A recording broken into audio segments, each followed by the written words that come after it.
Hello Booktube! Welcome back to my channel. This is All the World's a Page and my name is Janelle. Today I'm going to do the mid-year Bookish Freakout tag, and I was tagged by Sean the Book Maniac. I will leave a link to his channel down below. You should definitely go check him out. If you haven't subscribed already, you definitely should. And without further ado, let's get started. The first question is, what is the best book you have read so far in 2019? The best book so far has been The Crane's Dance by Meg Howrey.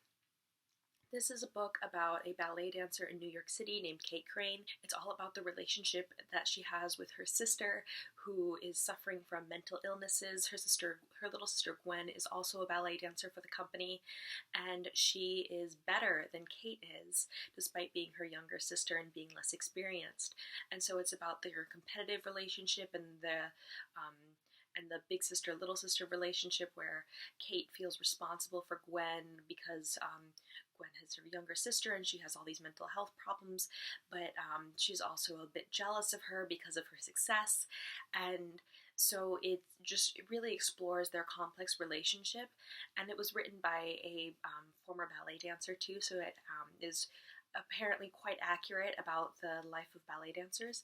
And so throughout this book, Kate struggles with mental illness and with addiction and with competition, and she really carries a lot of burdens. And so it's a really unique exploration, and it's one that I thoroughly enjoyed.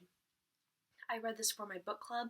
Last year we decided to, we were going through, we were trying to pick the books that we wanted to read for this year, and I suggested this book and everyone decided to read it with me. At first it started off a little bit slow and I was thinking, oh no, this is going to be terrible. What have I done? I have suggested a book that is absolutely horrible and I'm making everyone read this book, and I felt so guilty. But then it turned out to be quite good and everybody loved it. And so so this is a lesson. If you're in a book club with me, you should always listen to the books that I have to suggest. But yeah, so this was probably my best book of the year so far. Question number 3, what is a new release that I haven't read yet but I want to? And that is The Ensemble by Aja Gabel. I'm sorry if I'm mispronouncing that name. That was released in June of this year, 2019, and this is all about 4 musicians and their relationship. Whenever I'm considering reading a book, I look at the quotes on Goodreads in addition to my friends' reviews, and just to get a sense of if I would like the writing style personally. And the quotes I really enjoyed. There was one quote about love that was really beautiful and that I thought was really a really unique and fresh perspective, and so I thought I would give this a try. Number 4, what is the most anticipated release for the second half of the year? I am not currently waiting on any new releases to come out for the rest of the year.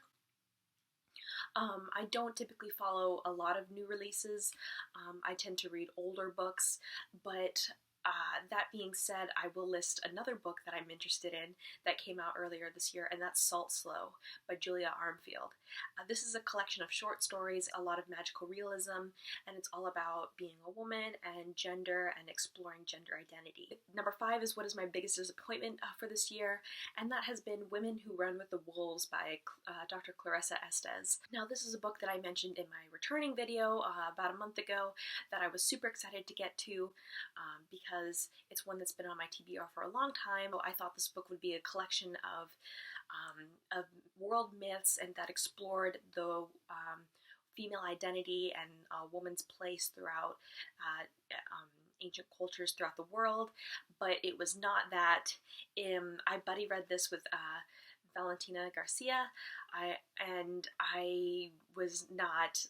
I did not like it.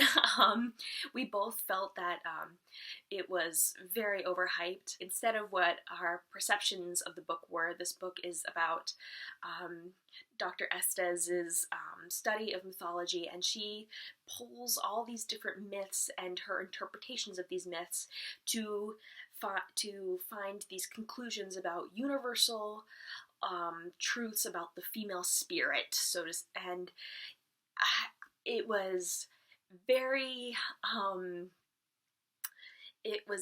hyperbolic. I technically DNF'd this book after about 100 pages because it was just not it wasn't doing anything for me. That's why I won't do a formal review for it, because I didn't finish the book, but it was not great.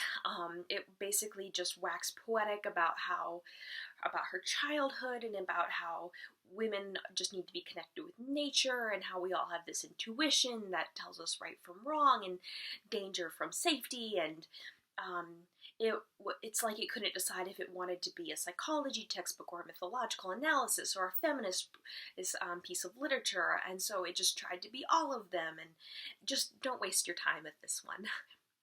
Number 6 is What is My Biggest Surprise? And that was Killers of the Flower Moon by David Grann. This book is about the Osage murders in the 1920s and the birth of the FBI. My book club picked this. We typically don't read, it's nonfiction, and it's we typically don't read nonfiction, but someone recommended it and they were like, let's give it a try. And I do not read crime. Crime has never been my cup of tea. I need to sleep at night. I can't handle crime. That being said, I devoured this book. It was so good. I loved it. There was a wealth of historical information. It was just fascinating to me. I'm particularly really interested in Native American history or Indigenous history, and there was just such a wealth of information. It was so thoroughly researched. It was so well written. It just blew me away, and it made me want to pick up more crime, more true crime. It made me think that maybe I could handle it, that maybe I have more mental fortitude than I thought. Number 7 is my favorite new author, and that is probably Winston Graham. He has written the Poldark books, the Poldark series that begins with Ross Poldark and then continues on. The series is historical fiction. It was written about 50 years ago, and it follows a man named Ross Poldark who was a redcoat British soldier during the American Revolution, and he comes back to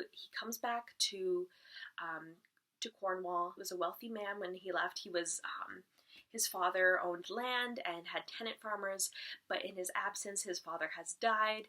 His lands have been ruined, and and his childhood sweetheart is engaged to his cousin, his much wealthier cousin. So his life is kind of in a disaster when he returns home from the war, and so he just has to rebuild everything. And they're so well written and so intriguing, and I love historical fiction. If you've been following my channel for any period of time, you know that I love historical fiction. For me, it was just such a sweet and tender read, but at the same time, it was so but it wasn't like reading fluff. It was well written. I was just really impressed, so I'm definitely going to read a lot more of Winston Graham. Number 8 is Newest Fictional Crush, and for that I'm going to have to go with Ross Poldark again.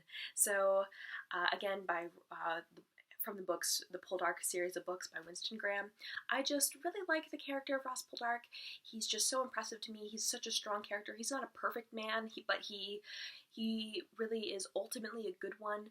He is smart and capable, but yet fiercely independent, and that's really what impresses me about people, because I highly value independence, and yeah, so I have a secret crush on Ross Poldark. Number 9 is Newest Favorite Character. For that, I'm going to have to go with Sister Monica Joan from the Call the Midwife series. She was based off of a real person because the books were nonfiction, but she is just a delight. She is an elderly nun who grew up in an aristocratic family in the late 1800s, and she felt so stifled and constrained by her life that she decided that she was going to dedicate her life to God and become a nurse. And so she ran away from home, basically, and she became she trained as a nurse. She worked in the poorest parts of London all the way through World War II and during the Blitz, and it was incredibly dangerous, but she knew that there were people there who needed her, and so because she dedicated her life to the people of Poplar and to the poor and to her convent, now in her old age, when she's quite senile, the convent is taking, and the people of Poplar are taking care of her, and she will just go on. It's never quite clarified, and no one really knows how sane she truly is. But the people of the city love her because they've remembered all that she did for them. So she's a little bit out of touch with modern life, but she is just mischievous. Oh, I can't speak, and just such a child at heart. And I want to. This is one thing that she said. I've no time for the suffragettes. They made the biggest mistake in history. They went for equality. They should have gone for power. So that just gives you a taste of like what kind of a person she was. So she's just such a favorite of mine. Number 10, a book that made you cry. Saddest book you have read, and that was again from the Calm of the Midwife trilogy, The Shadows of the Workhouse by Jennifer Worth. This book, it did make me cry several times. It follows the lives of several elderly people in the 1950s who grew up in the workhouses, which were such horrible places to grow up. While the Call the Midwife books are incredibly life-affirming, they also make me cry because some of the stories are so sad and so tragic. Like the other day, I was just sobbing at night while reading one of the chapters, and I was like, "Why is incest even bad? I don't understand." And it just really got to me. Number 11, a book that made me happy, and that was The Girl with the Lower Back Tattoo by Amy Schumer.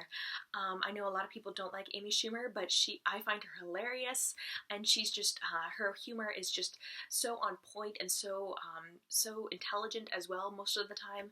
She makes some raunchy jokes, but she also, she's such a smart person too, and she really knows what's up, and I really like her brand of feminist humor.